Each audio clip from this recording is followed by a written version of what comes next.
예수님은 여전히 본문 말씀과 같이 아침부터 밤 늦게까지 치열하게 사역을 하고 계시죠. 그래서 20절 말씀처럼 사역을 마치고 집으로 돌아오셨는데 또 많은 사람들이 찾아왔던 것 같습니다. 그래서 20절 말씀 보는 것처럼 식사할 겨를도 없는지라라고 이제 나오고 있죠. 그때 예수님께서 사역을 하시는 가운데 21절 말씀처럼 예수님의 가족들이 찾아왔습니다. 그 이유는 무엇이냐면 예수님을 붙들러 나오고자, 집으로 다시금 데려가고자 예수님의 친족들, 가족들과 형제들이 예수님을 찾아왔던 것입니다. 그런데 그 이유가 있었거든요. 그게 무엇이냐면 21절 후반절처럼 이는 그가 미쳤다 하밀러라 이렇게 말씀을 하는데, 이 예수님의 가족과 형제들은 어떤 소문을 들었는데 예수님이 미쳤다는 소문을 듣게 됐던 것입니다. 그래서 가족으로 예수님이 걱정되기도 하고 이제 무슨 일인지 이제 확인하고자 했을 것입니다. 그래서 예수님을 붙들어서 다시금 집으로 데려오기 위해서 예수님을 찾아왔던 것이죠. 그리고 이는 우리에게 당시 수많은 사람들이 예수님을 따르고 사랑하고 또 존경했지만, 그러나 모든 사람이 예수님을 호의적으로 대하지는 않았음을 우리가 깨닫게 되는 것 같습니다. 어떤 사람들은 예수님을 하나님의 선지자로 여겼고, 또 어떤 사람들은 오늘 말씀과 같이 예수님을 미쳤다고 한 것을 우리가 알게 되는 것이죠. 또한 예루살렘에서 온 서기관들은 더 악의적이었습니다. 22절 말씀에서 보는 것처럼 예루살렘에서 내려온 어떤 서기관들이 있었는데, 이제 그들이 예수님을 가리켜 바알세불이 집혔다. 여기서 좀 어려운 말인데, 집혔다라는 말은 바알세불에게 사로잡혔다라는 말이죠. 그리고 예수님이 바알세불에게 사로잡혔을 뿐만 아니라 그 바알세불의 힘의 능력으로 귀신들을 쫓아내고 있다라고 이제 비난을 했던 것입니다. 이는 사실 예수님이 미쳤다는 말보다 훨씬 악의적인 것이었죠. 바알세불이라는 것은 이제 귀신들의, 마귀들의 왕이었는데, 예수님께서 바알세불에게 사로잡혀서 그의 부하가 돼서 다른 귀신들을 쫓아낸다는 것은 예수님께 너무나도 모욕적인 말이었고 훨씬 더 악의적인 비난이었음을 우리가 알게 되는 것 같습니다. 여기에서 우리가 잠시 깨닫게 되는 바가 있는데요. 예수님처럼 또 우리의 참 경건했던 신앙의 선배들처럼 하나님의 뜻대로 선을 행하고 거룩하게 살아도 우리는 언제든지 사람들의 공격을 받을 수 있음을 깨닫게 된다는 것입니다. 그리고 이는 성경의 경고이기도 한데요. 디모데후서 3장 12절 보면 이런 말씀이 나오거든요. 무릇 그리스도 예수 안에서 경건하게 살고자 하는 자는 박해를 받으리라, 이런 말씀을 합니다. 물론 교회와 성도는 때로는 우리가 행하는 죄와 잘못으로 인해서 비판을 받기도 하는 것 같습니다. 그러나 하나님의 교회가, 그리고 성도들이 하나님의 뜻대로 살려고 하고, 그래서 많은 선한 행위를 할 때조차도 박해를 받았던 것입니다. 예를 들면 그 초대교회 성도들이 그러했거든요. 로마 제국 당시의 초대교회는 두 가지 면에서 당시 사람들을 굉장히 놀라게 했습니다. 두 가지 중에 하나는 뭐였냐면, 그 당시 로마 제국은 성적으로 굉장히 문란하고 타락한 사회였는데, 그 가운데서 기독교인들이 보여주었던 성적인 순결들, 그리고 그들이 이웃에게 행했던 무차별적인 사랑과 선행이 그 로마인들에게는 굉장히 놀라운 일들로 여겨졌습니다. 특별히 초대교회 성도들은 순교할 때조차도 이제 자신들을 그렇게 박해하고 죽였던 자들을 오히려 용서하고 축복하면서 죽어가는 모습들을 그 로마인들이 보면서 굉장히 충격을 받고 한편으로는 감명을 받았던 것입니다. 그러나 그럼에도 초대교회 성도들은 우리가 알다시피 거의 한 300년 동안 극심한 박해를 받았습니다. 무시무시한 박해를 받고 또 오해를 받았는데요. 이는 그들의 경건함과 그들이 행했던 선행 때문이 아니었죠. 오히려 그들이 박해를 받았고 오해를 받았던 것은 그들이 전하는 진리 때문이었습니다. 즉 하나님만이 유일하신 신이고 그리스도만이 유일한 구원자이자 우리의 주님이시다, 왕이시다라는 그들이 전했던 진리가 그들로 하여금 박해를 받게 했던 것이죠. 그래서 이들이 전하는 이런 진리들 때문에 사실 초대교회 성도들은 로마인들에게 무신론자라는 그 비난을 받았거든요. 정죄를 받았거든요. 왜냐하면 기독교 외에 특별히 그 로마 시대에도 다신론을 숭배하는 자들이 아니었습니까? 그래서 이제 하나의 신이 아니라 많은 신들이 있었는데 이 기독교인들은 하나님 외에 다른 신들은 다 거짓이다. 하나님 외에 다른 신들은 원래 없는 거다. 존재하지 않는 거다. 이렇게 주장을 하니까 이제 로마인들에게 이들은 저들은 신을 인정하지 않는 무신론자다라고 하면서 이들을 비판하고 정죄하고 그리고 박해를 했던 것입니다. 어찌됐든 이런 이유들로 이들은 로마의 종교를 그리고 로마 제국 자체를 위협하는 자들로 여겨졌기 때문에 그렇게 박해를 받았던 것이죠. 근데 예수님도 마찬가지였습니다. 예수님도 그분이 행하신 수많은 선행들 때문에 박해를 받으신 것이 아니었습니다. 오히려 예수님이 전하신 그 선명한 진리의 말씀 때문에 박해를 받으신 것이었죠. 예수님이 전하신 선명한 진리가 무엇이었을까요? 보통 이런 것이죠. 나는 길이요 진리요 생명이다. 그리고 나는 하나님과 하나이다. 나를 본 자는 하나님도 보았다. 그리고 나를 믿는 자는 멸망하지 않고 영원한 생명을 얻는다. 등등의 이런 절대적인 것을 말하는 진리를 전하신 이유로 예수님은 많은 사람들에게 환호도 받고 영접도 받았지만 비판과 박해를 받으셨던 것입니다. 그렇다면 여기에서 사람들은 이렇게 생각할 수도 있을 것 같습니다. 그렇다면 기독교의 메시지를 좀 희석시키면, 좀 흐리게 해서 전하면 우리가 박해를 받지 않을 뿐만 아니라 사람들에게 더 많은 호의를 얻을 수도 있지 않겠느냐라고 생각을 할 수도 있을 것 같습니다. 그리고 오히려 이런 것이 선교에 더 도움이 되지는 않을까라고 생각을 할 수도 있다는 것이죠. 그런데 실제로 이런 생각은 19세기부터 20세기 초중반까지 유럽의 교회들의 만연해 있었습니다.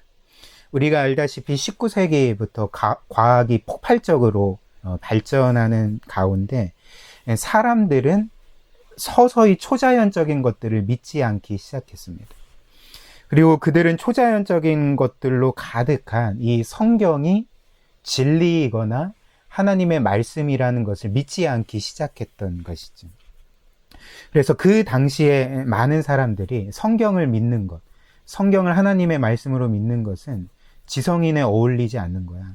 성경을 믿는 자는 지성인도 아니야 라는 그런 조롱과 그리고 비난이 팽배해져 있던 것이 그 당시 유럽 교회들, 사람들의 상황이었습니다. 그리고 특별히 이런 생각에 불을 지핀 것이 성경을 하나님의 말씀으로 믿지 않았던 자유주의 신학이었던 것이죠. 그래서 자유주의 신학자들이 주장하는 바는 성경은 하나님의 말씀도 아니고 진리도 아니라 그냥 신앙이 깊은 사람들이 쓴 저작일 뿐이고, 따라서 성경에 기록된 여러 기적들 또 신화같이 보이는 내용들은 다 꾸며낸 이야기에 불과하다라고 주장했던 것입니다. 그리고 우리가 보고 있는 이 사복음서에 기록된 예수님의 기적들도 그런 식으로 대했던 것이죠. 그래서 그 당시 이들이 행했던 작업이 그 복음서의 성경의 혹은 예수 그리스도의 비신화화 작업이라는 것이었는데요. 이게 무엇이냐면 이제 성경과 복음서 안에 담겨져 있는 인간의 이성에 맞지 않는 그런 초자연적이고 신화적인 내용을 걷어내고 도덕적인 교훈만 받아들이자는 그런 주장이었던 것입니다. 그래서 교회는 더 이상 그리스도의 신성이나 속죄의 교리나 부활과 같이 현대인들의 상식에 맞지 않는 것을 가르치지 말자고 했던 것이죠. 오히려 현대인들이 쉽게 받아들일 수 있는 도덕적인 메시지만 전하자라고 말했던 것입니다. 그래서 한 가지 예를 들면 우리가 잘 아는 그 알버트 슈바이저 박사 있지 않습니까? 이제 의사이자 또 유명한 신학자, 자유주의 신학자였는데 이 슈바이저가 쓴 책 중에 하나가 역사적 예수 탐구라는 책이 있습니다. 근데 그 책에서 직접 그 말하기를 어떻게 말했냐면 제가 그대로 인용을 해드리면 예수라는 인물은 자기 자신을 메시아로 착각하여서 역사의 축을 뒤집으려다가 오히려 그 축이 자신에게 무너져 파괴된 인물이다라고 말을 했습니다. 이것이 당시 많은 유럽의 교회들이 가졌던 입장이었던 것이죠. 그래서 결국 유럽의 교회들은 어떻게 됐을까요? 그들이 바라는 것처럼 이 기독교의 메시지, 절대 진리들을 희석시키고 그리고 기적이나 신화 같은 내용들을 다 걷어내고 교훈적인 내용들을 전하면 아마 더 많은 사람들이 교회로 몰려들 거야. 사람들을 거치게 하는 이런 절대 진리를 흐리게 하고 대중적인 메시지를 전하면 많은 사람들이 더 호감을 갖게 될 거야.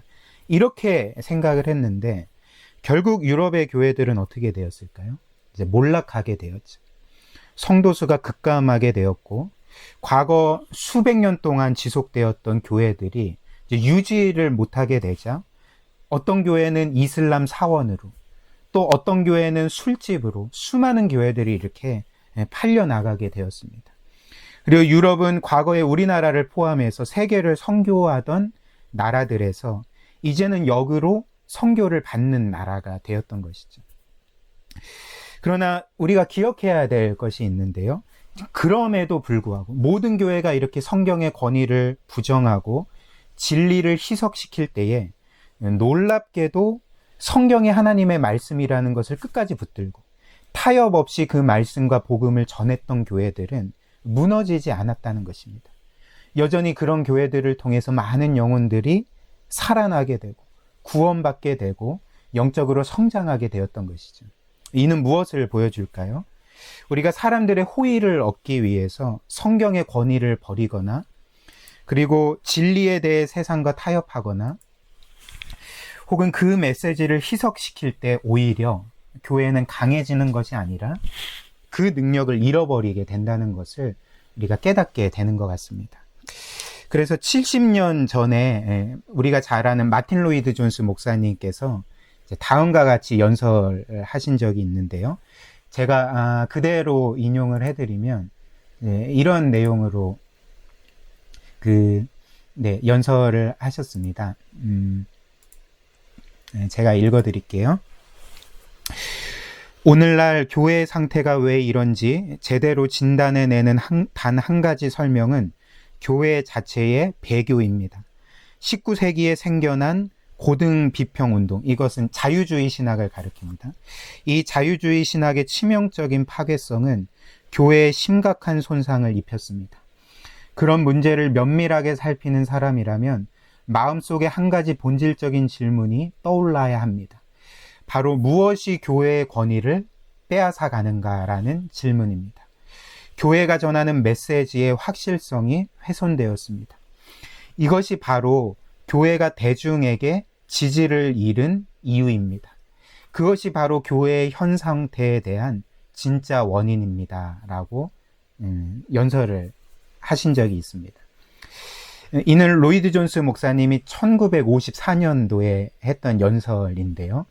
당시 영국 교회는 50년 전과 비교해서 교인 수가 거의 70% 가까이 줄어든 엎어져 있었던 상황이었습니다. 그런데 그때 로이드 존사님이 이런 교회의 어마어마한 쇠퇴의 원인이 무엇인가, 그 원인을 진단하면서 그것을 바로 교회가 스스로 성경을 내던지고 스스로 진리를 버리고 배교했기 때문이라고 이렇게 진단하셨던 것이죠. 우리가 하나님의 말씀을 타협 없이 있는 그대로 전할 때에 우리는 그 말씀 때문에 핍박을 받을 수도 있습니다. 그러나 그것이 바로 교회의 능력인 것이죠. 세상을 구원하고 변화시킬 수 있는 능력입니다. 이를 우리가 어떻게 알 수 있을까요? 바로 사도행전에 그 하나님의 말씀, 그 성경의 절대 진리를 그 수많은 핍박과 박해 가운데서도 전했던 그 초대교회들이 결국은 그 로마 제국들을 복음으로 무너뜨리지 않았습니까? 바로 사도행전의 역사, 초대교회의 역사가 우리에게 보여주는 바고 교회 전체의 역사가 우리에게 보여주는 바라는 것입니다. 그렇다면 다시 본문으로 돌아와서 이런 사람들의 악의적인 비난, 예수는 미쳤다, 특별히 서기관들의 비난, 예수는 바알세불에게 사로잡혔다, 귀신에 들렸다 라는 비난에 예수님은 어떻게 답하셨습니까? 23절부터 26절인데요. 제가 다시 읽어드리면 예수께서 그들을 불러다가 비유로 말씀하시되 사탄이 어찌 사탄을 쫓아낼 수 있느냐, 또 만일 나라가 스스로 분쟁하면 그 나라가 설 수 없고 만일 집이 스스로 분쟁하면 그 집이 설 수 없고 만일 사탄이 자기를 거슬러 일어나 분쟁하면 설 수 없고 망하느니라, 이렇게 답을 하셨습니다. 예수님의 이 말씀은 굉장히 논리적이고 상식적인 반박입니다. 그리고 예수님의 말씀을 쉽게 설명하면 이런 것과 같은 거죠. 어떤 한 나라의 왕이 있었는데, 근데 갑자기 그 왕이 자신의 친위 군대를 통해서 자신의 신하들을 죽이기 시작했습니다. 그리고 곧바로 자신의 다른 군대를 공격하여서 그 병사들을 또 죽이기 시작했던 것이죠. 그래서 이렇게 계속 자신의 그 군대를 사용해서 신하들을 죽이고 또 자기의 다른 군대의 병사들을 죽이고 자기의 백성들을 죽이거나 쫓아냈습니다. 그렇다면 결국 이 나라는 어떻게 됐을까요? 다른 나라의 침공을 받은 일이 없음에도 불구하고 스스로 무너지게 되고 망하게 되었던 것이죠. 근데 지금 예수님이 서기관들의 비난에 이렇게 답한다는 것입니다. 답하고 계시는 것이죠.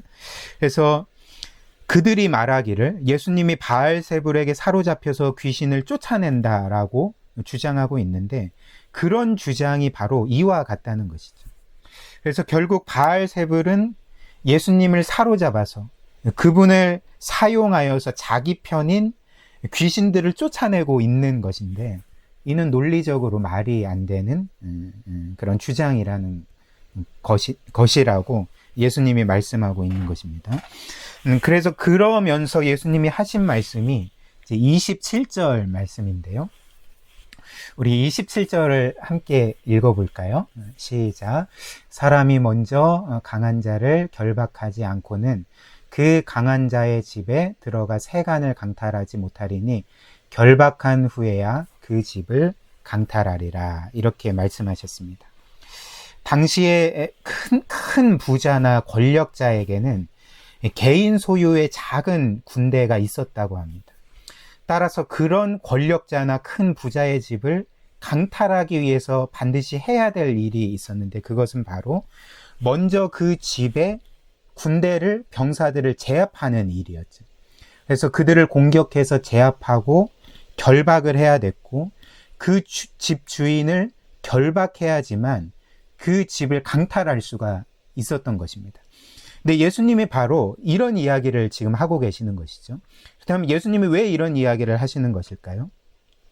지금 서기관들은 예수님이 바알세불에게 사로잡혔다고, 결박되었다고 말을 하고 있지만 그것은 사실 사실이 아니라는 것입니다. 오히려 반대의 상황이라는 것이죠. 오히려 결박당한 것은 지금 예수님이 아니라 누구라고 말씀하는 것입니까? 이제 바알세불이 예수님에 의해 결박되었다고 말씀하고 계시다는 것입니다. 그리고 동일한 사건을 기록한 마태복음 12장 말씀 28절 말씀에 이제 예수님이 이렇게 말씀하셨는데요. 똑같은 사건에서 말씀하신 것입니다.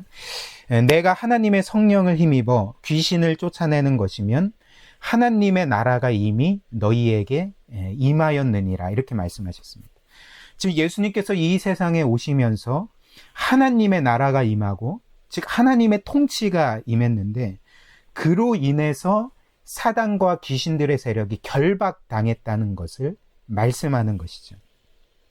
그리고 이는 복음서 전체에서 볼 수 있는 것입니다.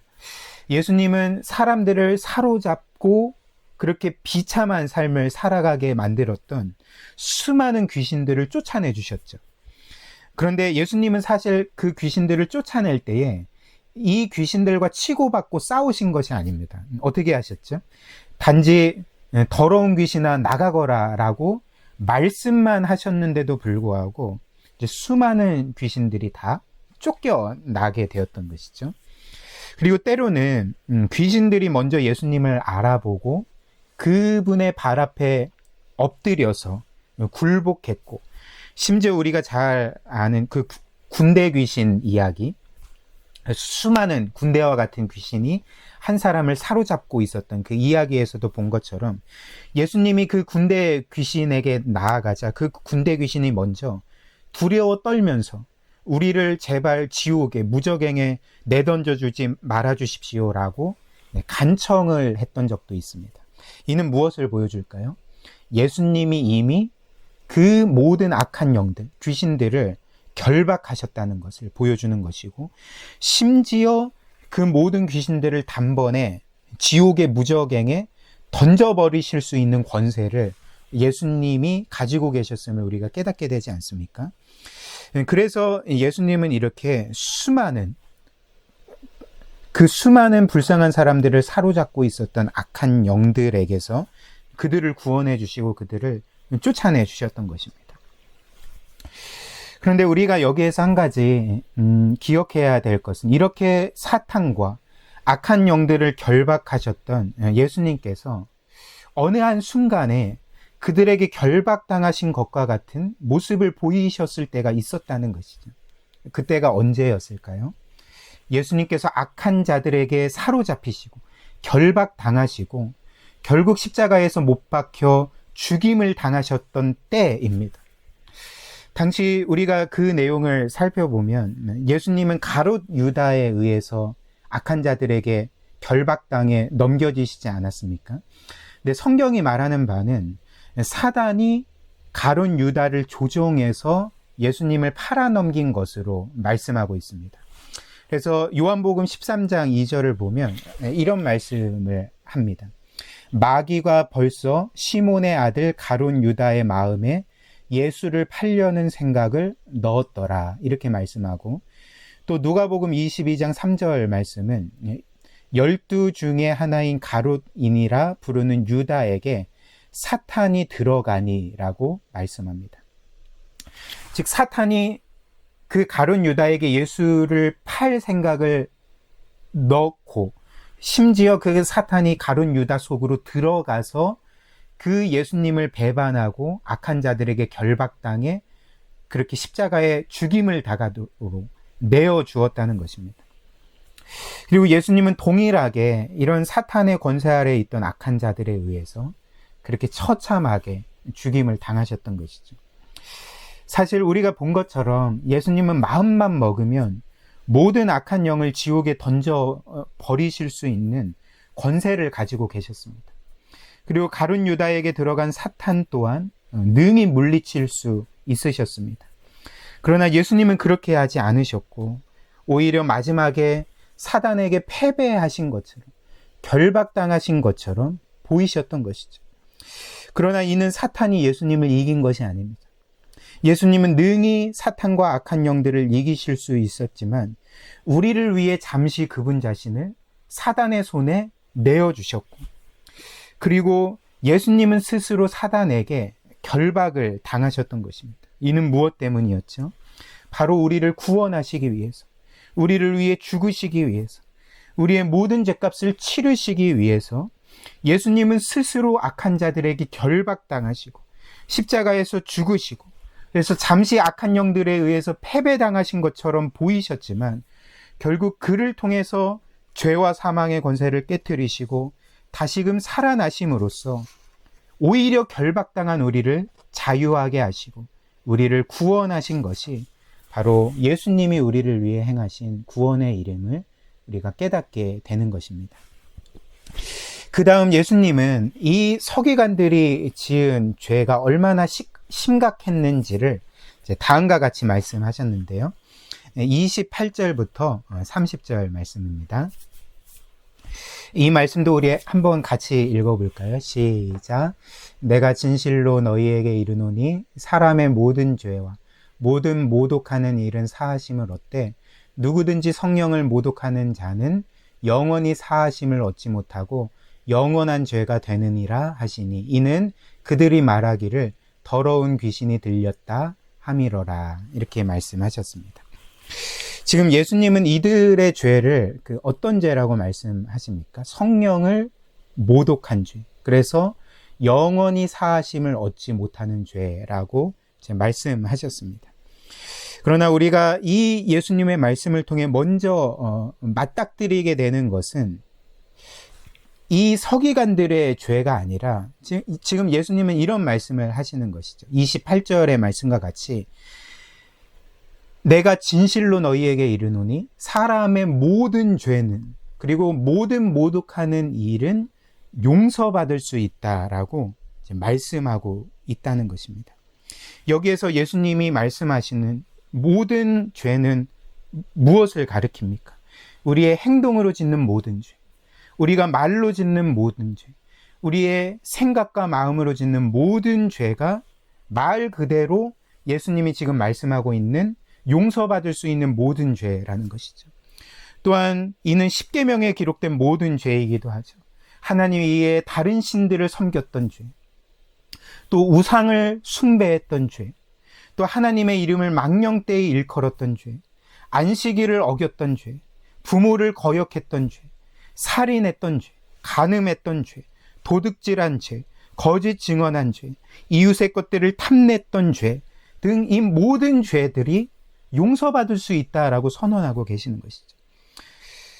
그리고 심지어 이 동일한 사건을 기록한 마태복음 12장 32절 말씀은 어떻게 말씀하냐면 인자, 즉 예수님을 거역한 죄까지도 용서받을 수 있다라고 말씀하셨습니다.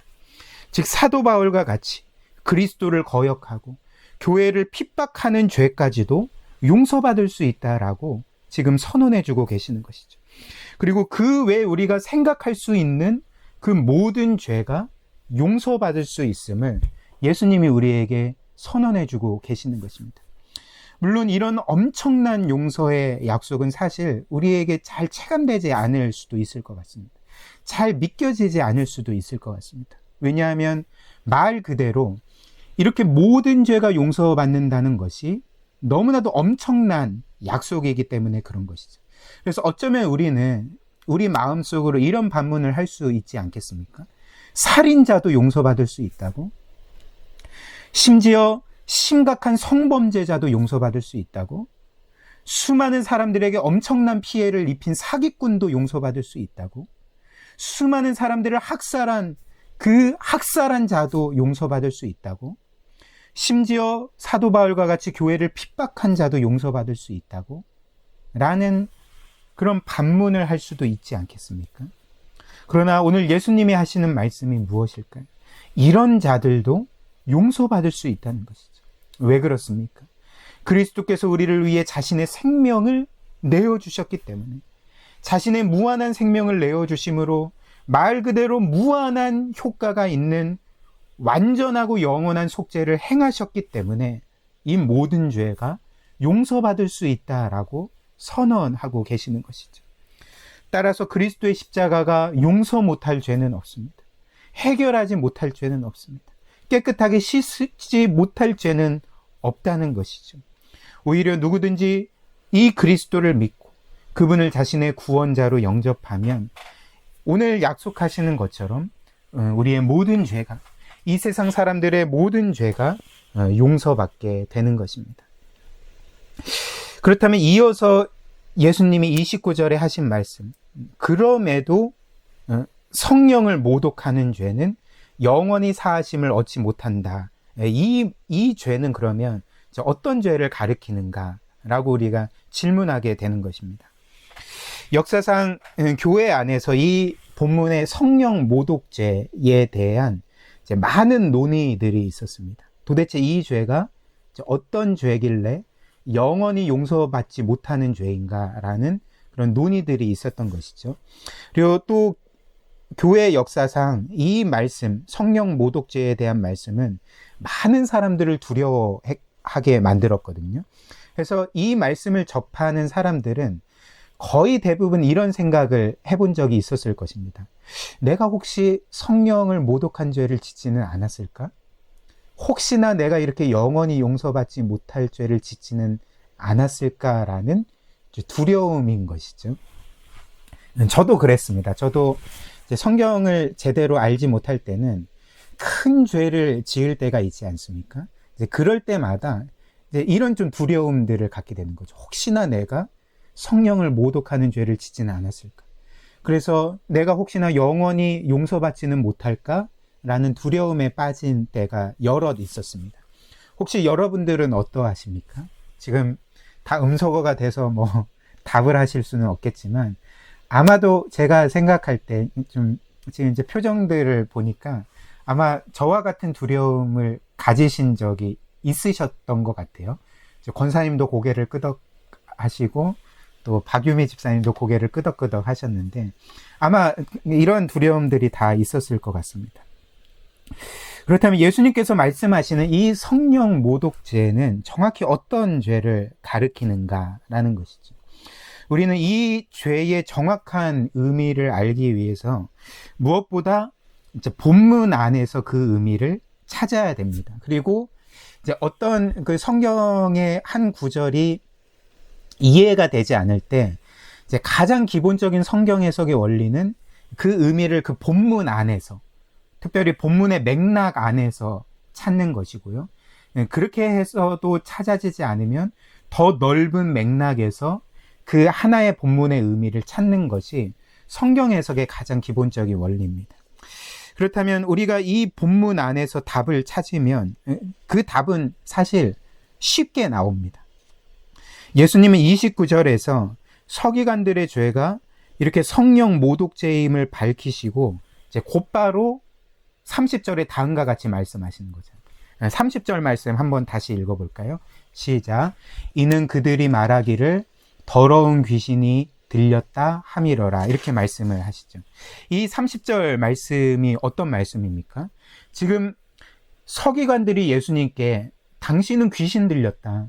당신은 귀신의 왕인 바알세불에게 사로잡혀서 그 귀신의 능력으로 지금 귀신들을 쫓아내는 거다. 라고 말했을 때, 그렇게 비난하고 정죄했을 때에 예수님은 이렇게 28절과 29절 말씀을 말씀하시면서 곧바로 이제 30절에서 서기관들이 범한 성령 모독죄가 무엇인지를 보여주시는 거죠. 이제 그것은 바로 그들이 말하기를 더러운 귀신이 들렸다 함이더라. 즉 예수님을 더러운 귀신이 들린 자로 말한 것. 예수님을 통해 나타나는 성령의 능력을 더러운 귀신의 능력으로 취급했던 것. 이것이 바로 성령 모독죄였다는 것입니다. 그리고 이는 하나님의 구원하시는 능력을 전면적으로 부정하는 죄였던 것이죠. 그렇기 때문에 예수님은 이 죄가 영원히 용서받지 못할 죄라고 이제 말씀하셨던 것입니다. 그런데 우리는 여기에서 한 가지 의문을 갖게 되죠. 방금 예수님은 사람의 모든 죄는 용서받을 수 있다고 말씀하셨는데 이제 곧바로 이렇게 하나님의 그 구원의 능력을 부정하는 것, 귀신의 능력처럼 치부해버리는 것은 영원히 용서받을 수 없다라고 말씀하시는 것을 우리가 도대체 어떻게 이해해야 되는가? 이런 말씀은 결국 하나님의 용서에는 한계가 있다는 것을 말씀하시는 것인가? 예수님의 무한한 속죄로도 용서받을 수 없는 죄가 있음을 인정하는 말씀인가? 라고 생각할 수 있지만 그렇지 않습니다. 이 말씀은 사실 하나님의 용서에 한계가 있다는 말이 아닙니다. 오히려 이 예수님의 말씀은 하나님은 용서하시는 분이시지만, 하나님은 그 어떤 죄도 용서하실 수 있는 분이시지만, 그 하나님의 용서의 능력을, 그 하나님의 용서의 마음을 계속 악의적으로 부정하고 거부하면, 그 구원의 능력을 계속 악의적으로 부정하고 거부하면, 아무리 하나님이 그를 용서하시려고 하더라도 그는 결코 그 용서를 받을 수 없음을 말씀하고 계시다는 것입니다. 주님이 말씀하신 것처럼 그분이 흘리신 피는 모든 죄를 깨끗하게 할 수가 있죠. 그러나 그 피를 욕되게 하고 그리스도가 귀신이 들렸다고 말하고 하나님의 구원의 능력을 거부하는 한 그 누구도 예수 그리스도를 믿을 수도 없고 따라서 용서를 받을 수도 없음을 오늘 예수님이 그 서기관들에게 말씀하고 계시는 것이죠. 그러므로 예수님이 말씀하신 이 성령 모독죄는 어떤 단 한 번의 특정한 행동을 가리키는 것이 아닙니다. 그런 죄를 한 번이라도 지으면 더 이상 용서받을 수 있는 가능성이 다 사라지고 영원히 용서받지 못하는 종류의 죄를 가리키는 것이 아니라는 것이죠. 오히려 예수님이 말씀하신 이 성령 모독죄는 악의적으로 계속 하나님의 구원의 능력을 부정하고 거부하는 것, 악의적으로 계속 그 예수 그리스도를 부정해버리고 거부해버리고 그리고 그분을 악의적으로 대하는 것을 가리키는 것입니다. 따라서 내가 혹시 이런 성령 모독죄를 짓지는 않았을까라고 이제 걱정하면서 근심한다면, 그렇게 걱정하고 근심한 자는 사실 걱정할 필요가 없는 것이죠. 왜냐하면 자신의 죄에 대해서 근심하고 두려워하고 슬퍼하고 하나님의 은혜를 구하고 그래서 그리스도께로 나아가는 한 그는 결코 성령 모독죄를 범하고 있는 것이 아니기 때문에 그렇습니다. 도리어 그런 두려운 마음, 안타까운 마음, 낙심한 마음, 그래서 하나님의 용서를 구하는 마음, 그리스도를 간절하게 구하는 마음이 있는 자는 하나님이 그 모든 죄를 약속하신 것처럼 용서해 주신다는 것이죠. 또한 성령 모독죄를 짓고 있다고 생각하는 사람에게조차도 여전히 희망이 있습니다. 왜 그럴까요? 하나님은 그런 사람의 이런 강팍한 마음조차도 그리스도를 귀신 들렸다 하고 하나님의 구원의 능력을 귀신의 능력이라고 치부해버리는 사람의 마음조차도 변화시킬 수 있는 분이기 때문에 그렇습니다. 그래서 그런 사람조차도 자신의 죄를 깨닫게 만드시고 회개하게 만드시고 그리스도를 믿게 하실 수 있기 때문에 그런 자에게도 여전히 구원과 용서의 희망이 주어진다는 것이죠. 우리는 이를 어떻게 알 수가 있을까요? 구원받기 전 바울의 모습이 그러하지 않았습니까? 구원받기 전 바울은 우리가 알다시피 사울이라는 인물이었고 그는 철저한 바리새인이었습니다. 그리고 바리새인으로서 이런 성령 모독죄를 짓고 있었던 인물이었습니다. 아마도 이 바울 또한 다른 바리새인들과 같이 예수님을 미친 자로 여기고 예수님을 귀신 들린 자로 여겼을지도 모르겠습니다. 그리고 바울은 더 나아가서 예수님과 교회를 살기 등등해서 증오하고 그래서 그의 비전이 무엇이었냐면 그 당시 모든 땅에서 예수 그리스도를 믿는 교회와 성도들을 없애버리려고 했던 것이 그 사도가 되기 이전에 그 사울의 비전이지 않았습니까? 그러나 주님은 그런 바울조차도 불쌍히 여기셨습니다. 그런 바울조차도 사랑하셨던 것이죠. 그래서 이토록 주님을 부정하고 증오했던 그 마음을 변화시켜 주셨고 그로 하여금 예수 그리스도를 믿게 하셨고 그를 구원해 주셨던 것입니다. 그래서 우리가 알다시피 이후에 그리스도를 박해하던 자에서 그 그리스도를 만방에 전하는 위대한 사도로 세워주셨던 것이죠. 사랑하는 우리 고유교회의 귀한 성도 여러분, 이 세상에 구원의 희망이 없는 자는 한 사람도 없습니다. 성경 말씀처럼 하나님은 모든 사람이 구원받기를 원하십니다. 따라서 하나님께서 이처럼 포기하시지 않는데 우리가 어떻게 포기할 수가 있겠습니까? 따라서 우리는 구원받지 못한 영혼들을 위해서 끝없이 끝까지 기도해야 한다는 것이죠. 끝까지 복음을 전해야 한다는 것이죠. 끝까지 하나님의 은혜를 구해야 된다는 것이죠. 이럴 때 하나님이 분명히 우리의 기도를 들으시고 구원의 일을 행하신다는 것입니다. 제가 이 말씀을 묵상하면서 작년에 저에게 일어났던 저의 사역 가운데 경험했던 놀라운 일 하나가 기억이 났는데요. 제가 작년에 교구 목사로 사역을 하면서 어떤 한 성도님께서 자신의 믿지 않는 어머니께 복음을 전해달라는 요청을 해오셨습니다. 그 어머니는 어떤 분이셨냐면 어떤 한 이단 종교에 몸담고 있으셨던 분이었고, 특별히 그 이단에서 굉장히 중요한 위치를 차지하던 그런 분이셨습니다. 그리고 그 어머니뿐만 아니라 그 가문 자체가 그 이단에서 굉장히 중요한 위치를 점하고 있던 가정이었던 것이죠. 근데 놀랍게도 그 가정 가운데 그 여집사님께서 어느 날 복음을 듣게 되었고 마음을 열게 되었고 예수 그리스도를 믿게 되어서 신앙 생활을 하게 되셨던 것입니다. 그런데 굉장히 많은 핍박이 있었던 것이죠. 이제 혼자만 예수 그리스도를 믿고 있었기 때문에 온 가족이 도리어 이단으로 여겼던 그 예수 그리스도를 믿고 살아왔기 때문에 그 많은 세월 동안 얼마나 많은 핍박을 겪었겠습니까? 근데 그 집사님은 늘 가족 구원을 위해서 기도하셨고, 특별히 자신의 그 이단에 빠진, 또 그 이단을 위해 굉장히 헌신하고 공헌하고 있었던 그 어머니의 영혼의 구원을 위해 기도하고 계셨던 것이죠. 그런데 그 어머니께서 사실 작년에 이제 돌아가셨는데요. 그 암 판정을 받게 되었고, 암 말기 판정을 받게 되었고, 그래서 돌아가실 날이 이제 몇 개월 남지 않은 가운데 이제는 더 이상 기회가 주어지지 않을 두려움으로 인해서 그 따님이 기도를 하시면서 자신이 복음을 전하고 또 저에게도 어머니에게 이제 복음을 전해달라 요청을 하셨던 것입니다. 그래서 그 어머니께서 이제는 소천하실 날이 얼마 남지 않아서 결국 호스피스 병동에 들어가게 되셨고, 저는 그 집사님과 다른 집사님과 또 한 명의 목사님과 함께 그 어머니를 찾아뵙고 이제 복음을 전하려고 했습니다.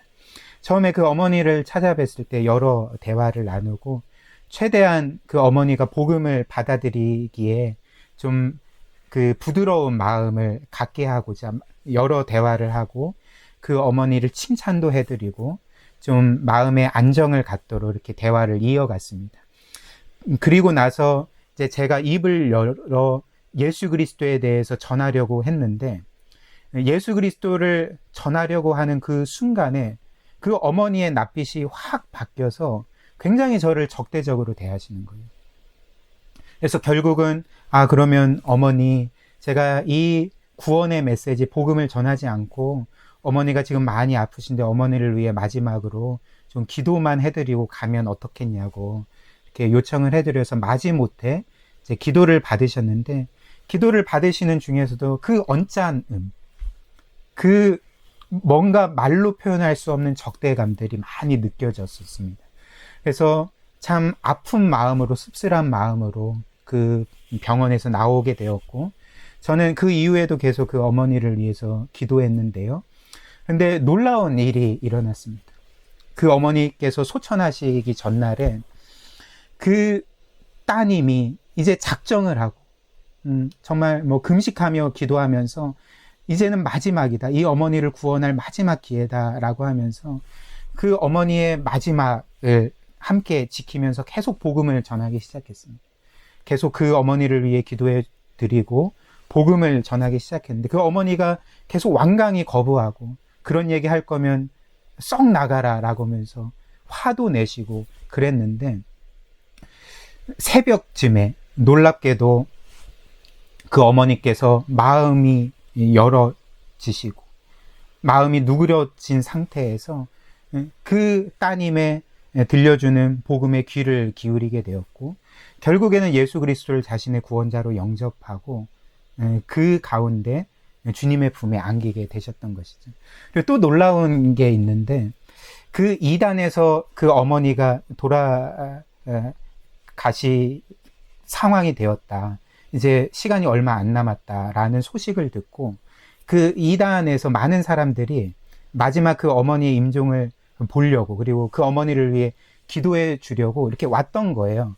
근데 참 너무나도 놀랍고 감사했던 것이, 그 어머니가 그들이 들어오지 못하도록 막으셨던 거예요. 그러니까 이런 놀라운 일 가운데 그 어머니께서 결국은 믿음 안에서 예수 그리스도의 품에 안겨서 지금은 그 천국의 놀라운 영광과 평안 가운데 이렇게 살고 계시다는 것을 늘 기억할 때 참 감사한 마음이 들게 됩니다.